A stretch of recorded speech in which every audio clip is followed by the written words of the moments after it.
Next on the news. Milton's wrath through Florida. Catholics in the state scrambling to recover. The whole neighborhood flooded. It was a war zone. The Global Synod turning their sights on Gaza, raising thousands of dollars for the only Catholic parish there. A new webinar out now is helping you grow in faith and spread it to others. It was inspired by a recent study done by Net TV's parent company, DeSales Media Group. Plus, rides and games galore at the St. Anselm Fall Carnival. But the real prize for the Bay Ridge parishioners was raising funds to renovate their church. I'm Christine Persichetti. Curse News starts right now.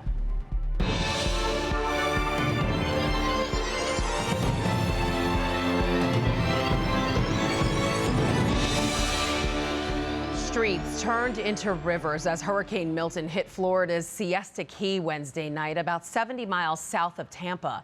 Millions were without power as people fled the storm. Some Catholics in the hurricane's warpath now worried about the devastation Milton left behind. Before we all left, we had a little prayer group via Zoom.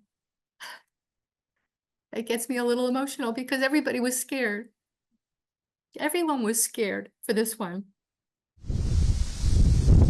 Patty Sidoti of St. Petersburg was among the frightened Floridians fleeing their homes on Tuesday as Hurricane Milton, a Category 5 storm, churned off the coast. By the time it made landfall on Wednesday, it was downgraded, but still barreled across the state, bringing torrential rain, wind, and tornadoes. This just a week and a half after Hurricane Helene devastated the state. The streets were completely full of water. We thought with the fact that we didn't know it was going to be a dead hit, if we got the water and the wind, everyone was just petrified. Patty's staying up north with family because, like millions of others, her home is still without power. Aside from the lack of electricity, people are dealing with floods, trees down, and wind damage. Churches in Milton's path weren't spared. A spokesperson for the Diocese of St. Petersburg says with the back-to-back hurricanes, it'll take a while to understand the scope of everything that's happened. Here's that at least 5 churches have suffered damage, including our cathedral. There's been significant water intrusion. We've had some other churches report roof leaks, roof shingles missing, just damage to the churches. But parishioners like Patty are keeping the faith. These types of things that you can't control, you have to have faith and just know that stay alive, keep yourself alive, help your neighbors, your family, your friends, and that really pours out when things like this happen. We will rebuild, with God's help, with each other, with all of us coming together, we definitely will find a path forward. We're told many of the priests, even the Bishop of St. Petersburg, also had to evacuate. Bishop Gregory Parks was active online, sharing prayers before the storm hit, but has now been forced offline because, like so many others, he has no power. Catholic Charities USA has launched a disaster relief campaign for Hurricane Milton. 100% of all funds will go to local Catholic Charities agencies, which will in turn provide shelter, food, and humanitarian aid to displaced and suffering members of the community. You can donate by texting Milton to 20406 or go to the agency's website at ccusa.online/Milton. After Tropical Storm Helene, Catholic Charities USA distributed almost $2 million for recovery efforts. $500,000 of that went to the Diocese of Charlotte's Catholic Charities Agency, which boosted their overall fundraising efforts to $2.2 million.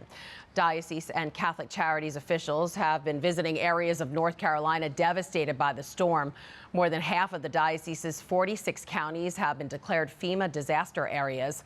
Since Helene hit, the Diocese of Charlotte has rallied volunteers and staff to provide emergency supplies. The Catholic Charities Agency there grateful for the massive support from the Catholic community. Your help is very much affecting the lives of people in need right now as we recover from this disaster.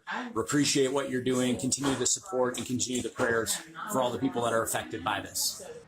The Catholic Charities Agency in the Diocese of Charlotte says they will now shift to helping people rebuild after Helene. Agency caseworkers will meet with and evaluate the needs of families affected. If you'd like to help the people of North Carolina, just go to ccdoc.org/Helene Relief. The Synod has raised tens of thousands for the only Catholic parish in Gaza. At a Synod briefing on Tuesday, the Vatican announced some 62,000 euros, or roughly 68,000 American dollars, were collected on October 7th, the Pope's day of fasting and prayer for peace in the Holy Land. 32,000 of that was donated by Synod participants, and 30,000 offered by the Apostolic Almoner, who controls the Pope's charitable donations. That money has already been sent to the Church of the Holy Family in Gaza, the Strip's only Catholic church there. The Pope has expressed closeness to this parish before, saying he calls them every day to hear about the conditions there. Speaking of the Synod, Pope Francis met with some American members of the sessions Thursday morning. Newark Cardinal Joseph Tobin, San Diego Cardinal Robert McElroy, and Chicago Cardinal Blase Cupich holding a private meeting with the Holy Father, where they were said to have discussed challenges in the United States. Cardinal Tobin is a member of the Synod Ordinary Council, while Cardinals Cupich and McElroy are personal picks of the Pontiff at the Synod. Turning now to Pennsylvania, where a nearly 100-year-old Catholic school was destroyed by fire. Flames engulfed St. Francis of Assisi School in Norristown on Monday. Firefighters tried to put it out, but it spread quickly and caused a lot of damage. A spokesperson for the Archdiocese of Philadelphia says classes were canceled on Tuesday, and efforts are underway to find a new education location for more than 100 students. The cause of the fire is still under investigation. Also on Monday, a building on a Catholic school campus exploded. The blast destroyed St. Patrick's Parish Center in Nebraska just before 6 a.m. No injuries were reported, but the nearby St. Mary's School and a hospital were also damaged. Both the school and the hospital are closed. Investigators are still looking into what caused the explosion. For news you can't find anywhere else, be sure to pick up the Tablet newspaper this weekend. In a special pullout section in this week's paper, 8th graders and their parents can learn everything you need to know about the Catholic high schools throughout Brooklyn and Queens. Plus, important information on important deadlines all soon-to-be freshmen need to know. And there are more things you can learn from the paper this week. The Tablet introduces you to a new webinar series produced by our parent company, DeSales Media Group, designed to get you closer to Christ and help you invite others to the faith. The first of the 6-episode series has already aired. Let's listen to what they had to say about evangelization.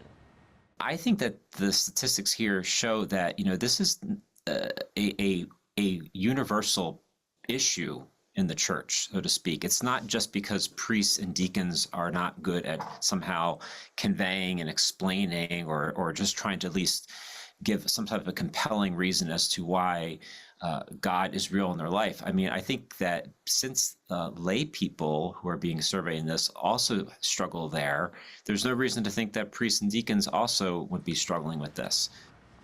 To listen to more of that talk or catch the next episode, which will air this Monday, October 14th at 1 p.m., just go to religiontoreality.org. And don't forget to pick up the Tablet at your local church this weekend. You can also support the Tablet and Catholic journalism by becoming a member. You can do so by going online to thetablet.org/become-a-member. Finally, tonight, St. Anselm Church in Bay Ridge recently celebrated the cooler weather with a fall carnival.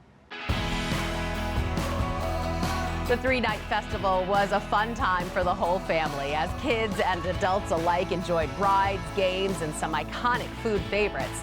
But the biggest prize for the roughly 300 parishioners who attended, the event was a fundraiser for the Brooklyn parish to renovate their church pews and bathrooms. Last year, the festival raised money, which went to repairing St. Anselm's bell. Attendees also entered a raffle where one lucky winner got a whopping $2,700 prize. Not bad.